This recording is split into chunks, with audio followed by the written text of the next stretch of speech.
রহিম। আসসালামু আলাইকুম। আপনারা সবাই কেমন আছেন? আশা করি খুব ভালো আছেন। আমি আলহামদুলিল্লাহ ভালো আছি। সবাইকে জুম্মা মুবারক। আমি গুড় কিছুদিন আগে জাল দিয়ে রাখছিল, শিপলু সৌদি থেকে পাঠাইছিল। তা জাল দেওয়ার পরে ফ্রিজে রাখছিল, তো এরকম একদম আঠা আঠা হয়ে গেছে। আমি গুড় পরোটার সঙ্গে খেতে খুব বেশি পছন্দ করি। এইটা সুন্দর উঠানো হয়েছে, একটু নিয়ে আমি পরোটার সাথে খাবো। বিসমিল্লাহ করে খুব মজা মজা। আজকে হলিডে, আপনি একদম ডিপ ঘুম। আর আমি তাড়াতাড়ি রান্না বসাই দিই।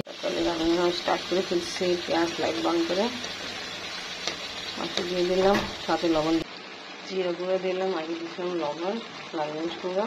এবার দিয়ে দিব গরম মশলাগুলো।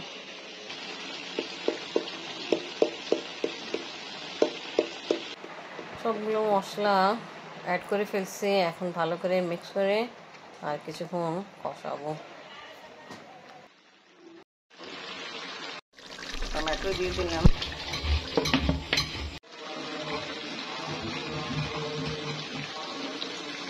কাঁঠালে বিচি দেওয়া হলো। কাঁঠালে বিচি আর মাংস সফট করার জন্য পানি দিলাম। গুড়ের শরবত এখন আমরা খাই। তা গুড়ের শরবতে লেবু রস বের করা হচ্ছে অ্যাড করার জন্য। গুড় আর পানি না আমি ওইটা আবার চেক করতে হবে। লেবু পছন্দ করে না গুড়ের শরবতের সাথে। এই যে তোমার জন্য দেখো, এটা হবে খিচুড়ি। খিচুড়ি যেটা আপনারা পছন্দ করেন। আমার হাতে ভুনা খিচুড়ি আছে, ওটা রেডি করা হবে। তা এটা এখন ওয়াশ করি, রান্না করতে জন্য দিই। ছাদে আসলাম কিছু খেতে দাও নাড়ি দিয়ে জন্য। আজকে একটু রোদ উঠেছে। এবার নিচে নামি রান্না আমার অনেকগুলো আছে করতে জন্য। সেটা অনেকদিন ধরে ওয়াশ করা হলো। আমি সেট করতেছে রান্না করার জন্য। এখানে সব কিছু একসাথে দিয়ে দিলাম। পেঁয়াজ, দালচিনি, ছোট এলাচি, সাবিত জিরা দিলাম, লবঙ্গ দিলাম, লসুন পেস্ট দিব। ভুনা খিচুড়ি রেডি করার জন্য পেঁয়াজ একটু লাইট ব্রাউন করে আমি আদা রসুন পেস্ট দিয়ে দিলাম। তারপরে ডাল আর রাইস যেটা আমি ওয়াশ করে রেখেছি এটা অ্যাড করে ফেলছি। মাংস কিছু আমার কষানো ছিল, ওটাও অ্যাড করে ফেলছি। এখন আমি দিয়ে দিলাম পানি কমপ্লিটলি কুক করার জন্য। আমার করতে যাচ্ছে। আর এখানে আমি শিট নিয়ে আসছিলাম ফ্রিজে লাগানোর জন্য। ভিতরে যে অংশ থাকে পানি না পড়ে, তা এটা আমি নিয়ে আসছিলাম, এটা লাগাবো। আর কিছুটা আমি যেটা র্যাক ওয়াশ করা হয়েছে কিচেনে আছে ওখানে লাগাবো। কাঁঠালের বিচি দিয়ে মাংস তরকারি রান্না কমপ্লিট। খিচুড়ি রান্না করলাম, ভুনা খিচুড়ি মাংস দিয়ে। মজাদার ভুনা খিচুড়ি মাংস দিয়ে রান্না আমার কমপ্লিট। কি সুন্দর গ্রান ছুটতেছে। এখন ডিশ আউট করি। আপনার দাদা এসে পড়ছে, আমি ডিশ আউট করতেছি। গরম গরম খিচুড়ি খেতে খুব বেশি ভালোই লাগে। আর আমাদের ঘরে আমার হাতে ভুনা খিচুড়ি খেতে সবাই পছন্দ করে। আর সাথে মাংস অ্যাড করছি, তো আর মাশাআল্লাহ বেশি টেস্ট বেড়ে গেছে। ডিশ আউট করতেছি।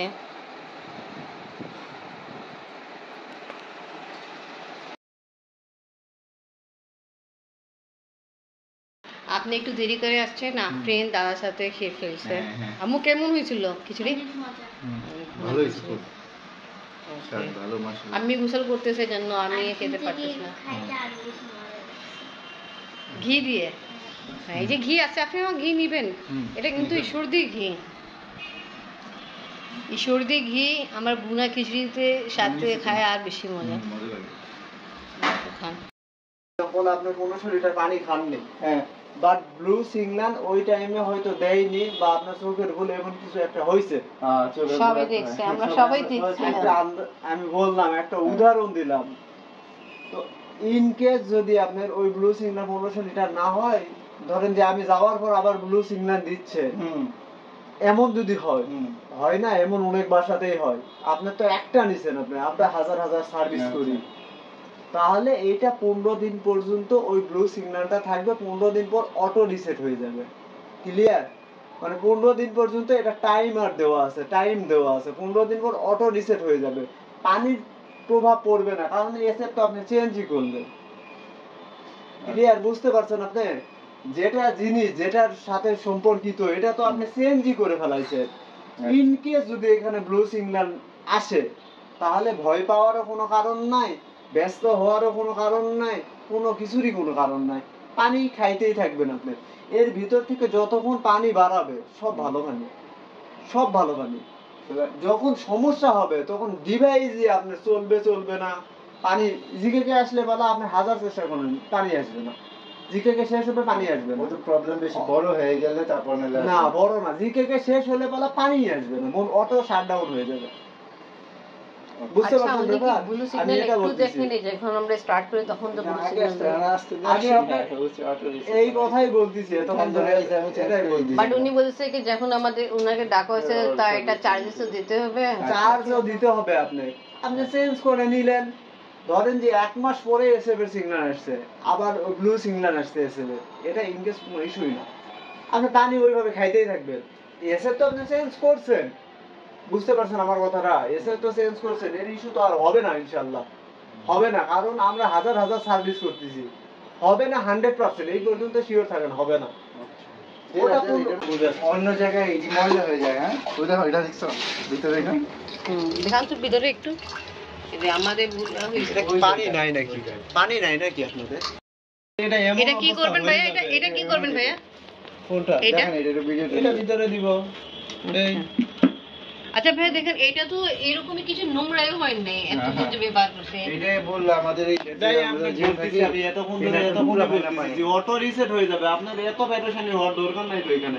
কাজ তো আমি করি, কোন বাসার কি রকম পানি আমি তো সব জানি। না ঠিক আছে, আপনার তো ভুল নেই, আপনি ঠিক কথা বলছেন। কথা হলো যে সার্ভিস সেন্টারে যেখানে আমরা ফোন দিয়েছিলাম তো ওরা বলে নেই কি সমস্যা থাকে না থাকে চার্জেস দিতে হবে, চার্জেস আমরা আপনাকে দিব। এক্সপ্রেস রেগুলার এটাও বলে এটা কিন্তু বলে নাকি আচ্ছা ভাই, পানি নেই এখন, মোটর অন হয়েছে, একটু সময় লাগবে, হ্যাঁ একটু অপেক্ষা করেন 5 মিনিট। সেটা পর না লাইট অফ হয়ে যায়। 3000 লিটার করে জিকেকে সিগন্যাল আসবে, আমি ওইভাবেই করাই সিস্টেম, ওইভাবেই তো এটা আসবে। ঠিক আছে, আর লাগায় না হতো ভালো, প্রবলেম না হতো ভালো। আচ্ছা, এটা এত নোংরা আপনি বলছেন একদম কালো হয়ে যায়, তা আমাদের তো ভালো মাশাআল্লাহ, আমরা 7-8 মাস তো ইউজ করছি, লাগাইছিলাম। তা ভালো ভাইয়া বলছে, এটা অনেক মানুষের এরকম নোংরা থাকে হাত দিতে চায় না। আমাদের ভালো ক্লিন ছিল, বাট জানি না কি সমস্যা হয়েছিল যে কারণ ব্লু ইন্ডিকেটর দিতেছিল। এসে উনি বলছিল কি এরকম নোংরা হয়, আমি তো এটা জানি না, শুনে নেই, যেন দেখাচ্ছি আমি এটা একদম করছে কি এখন ও তো বলতেছে আসছে, আরেকটা আমার নতুন রাখা ছিল ওটা লাগাইছে, কেন আসছে সার্ভিস চার্জ তো দিতেই হবে। তা উনি বলছে কি এটা আপনি একটা যে আছে ওটা লাগাই ফেলেন। এখন কি ব্লু দিছিল ওই নিয়ে একটু দিছিল, এটা কি আগেও দিত? আচ্ছা, যাচ্ছ?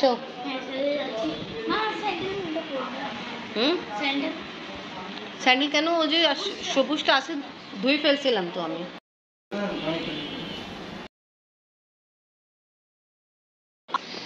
পেমেন্ট দিয়ে দিয়েছেন? পেমেন্ট দিয়ে দিছি। আমি ওটা দিয়ে দিলাম কি করবো? আপনি আফরিন ছাদে গেল, শুধু আমাদেরকে বুঝাচ্ছে যাও, যাবে না ভাইয়া। আলহামদুলিল্লাহ অনেকদিন পরে আমাদের সমস্যার সমাধান হলো, ফিল্টারের যে সমস্যা ছিল। তো ব্লগ এখানেই শেষ করে, ভিডিও ভালো লাগলে লাইক কমেন্ট শেয়ার করে পাশে থাকেন, সুস্থ থাকেন, আল্লাহ হাফেজ।